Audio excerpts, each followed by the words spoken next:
Desafio 33. Reconheça que o seu cônjuge é essencial para um futuro de sucesso. Faça-o saber hoje que você deseja incluí-lo em suas próximas decisões e que você precisa do seu conselho e ponto de vista. Se você ignorou as ideias dele no passado, admita seu descuido e peça-o para perdoá-lo. Ao longo de 4 anos que estamos à frente do grupo de oração para famílias, Casa sobre a Rocha, o Senhor nos deu a oportunidade de darmos direção espiritual, aconselhamento espiritual para vários casais. Casais que estavam em conflito, casais que às vezes estavam à beira de uma separação, casais que precisavam de uma luz.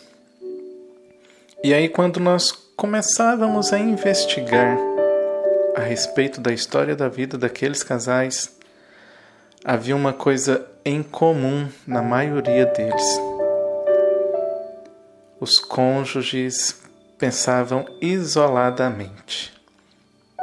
Geralmente o marido tomava as decisões por conta própria, ou a mulher que muitas vezes vestia a camisa de um feminismo que se dizia libertador, mas que um dos primeiros passos dessa libertação era justamente a fragilização da família. As cabeças não se batiam. E aí a primeira coisa que nós precisávamos mostrar e procurávamos convencer os cônjuges ali presentes é que os dois haviam se juntado em matrimônio com o propósito de colaboração mútua. O homem precisa da mulher da mesma maneira que a mulher precisa do homem. E se não fosse para pensarem em conjunto, para tomarem decisões em conjunto, não teria tido a necessidade de também se unirem. A palavra do Senhor, lá em Gênesis, primeiro livro da Bíblia, no capítulo 2, no versículo 18, Deus, na sua infinita sabedoria, Ele diz que não é bom que o homem fique sozinho. Mas Ele iria preparar então o quê? Uma auxiliadora, uma ajuda oportuna. Como auxílio oportuno, auxiliadora idônea ou ajuda oportuna. E daí vê-se claramente, mas claramente mesmo, que o homem tomando decisão sozinha, o risco de que as coisas saiam do trilho dentro da família é muito maior do que se as decisões forem tomadas em conjunto. Na Bíblia nós temos um exemplo que é clássico. Pôncio Pilatos, governador romano, aquele a quem tinha sido dado o papel de julgador do processo de Jesus Cristo e a quem foi dado também determinado direito em fazer uma sentença para o caso. Ele não encontrava culpa nenhuma em Jesus, mas ele se encontrava pressionado pelas pessoas que estavam ali naquele local, naquele momento.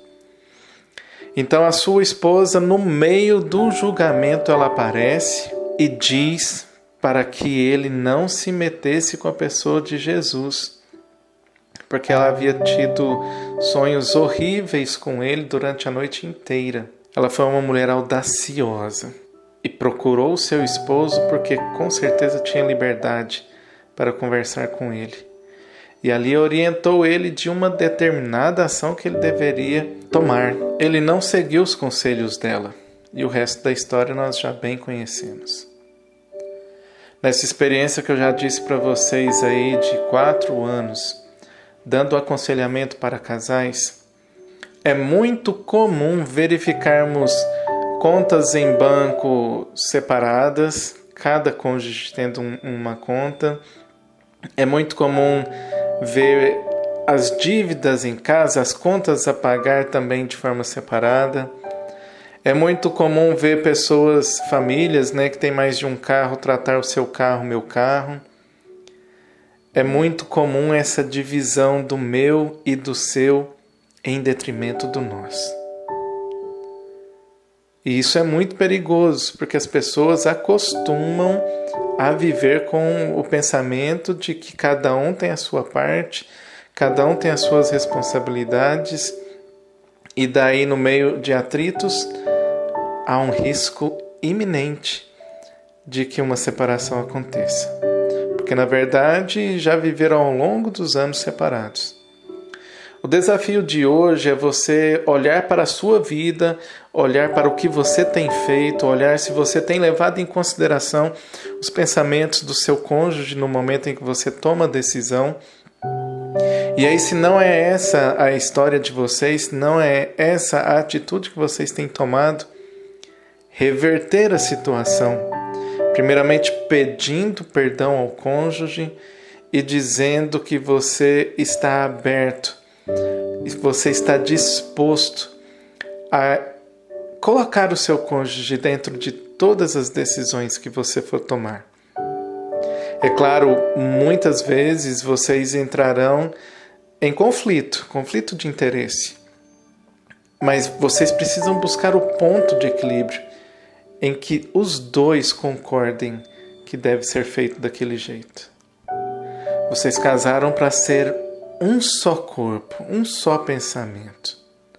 E quanto mais vocês estiverem unidos nos propósitos, nos sonhos, nos planos e nos projetos, isso vai ser refletido em toda a casa, em todo o lar, em toda a família. É hora então de mudarmos o nosso pensamento individualista para, somando, tornarmos um de verdade.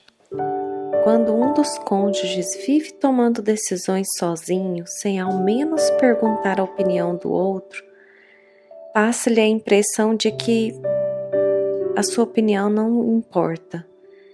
É como se a pessoa estivesse sendo totalmente ignorada. A pessoa sai e entra sem falar nada, decide ir para algum lugar sem perguntar para o outro a sua opinião, decide sobre a educação dos filhos sem lhe perguntar a opinião. E isso pode ser feito tanto pela mulher como pelo homem. Parece que são duas pessoas estranhas vivendo dentro de uma mesma casa, mas não compartilham opiniões, não conversam sobre os assuntos importantes da família. Parecem mais dois colegas, dois conhecidos, do que verdadeiramente um casal. Isso é muito triste. O que Deus quer para o nosso relacionamento matrimonial, como nós já dissemos e voltamos a repetir, é a unidade, é a intimidade em todos os sentidos, é que o casal pense junto, que o casal possa discutir sobre os problemas, não no sentido de brigar, mas no sentido de buscar uma solução em conjunto, que o casal possa também se alegrar juntos nos momentos de alegria, de gozo, que o casal possa caminhar junto e junto com Deus também, porque o casamento é uma das maneiras mais incríveis que Deus tem para nos mostrar que nós não somos autossuficientes, nós precisamos um do outro. Nós precisamos parar com esses pensamentos de que eu me basto, eu consigo tudo sozinho. E não é assim. Nós precisamos uns dos outros. E Deus quer que a gente precise mesmo um do outro. Então o exercício de hoje é justamente isso. Submeter todas as suas decisões e as suas vontades à opinião do outro.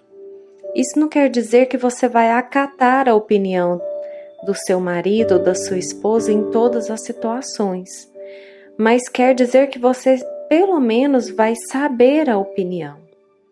E ainda que você discorde, você vai levar em conta essa opinião, que é diferente da sua, vai analisar, vai colocar diante da presença de Deus e então juntos chegarem a uma conclusão. Deus quer isso para nós. Nós precisamos ser humildes o suficiente para pelo menos nos submeter a saber a opinião diversa da nossa a respeito de todos os assuntos, de todas as situações. Ninguém é autossuficiente. Ninguém basta a si mesmo. É preciso deixar o orgulho de lado e nos submeter uns aos outros.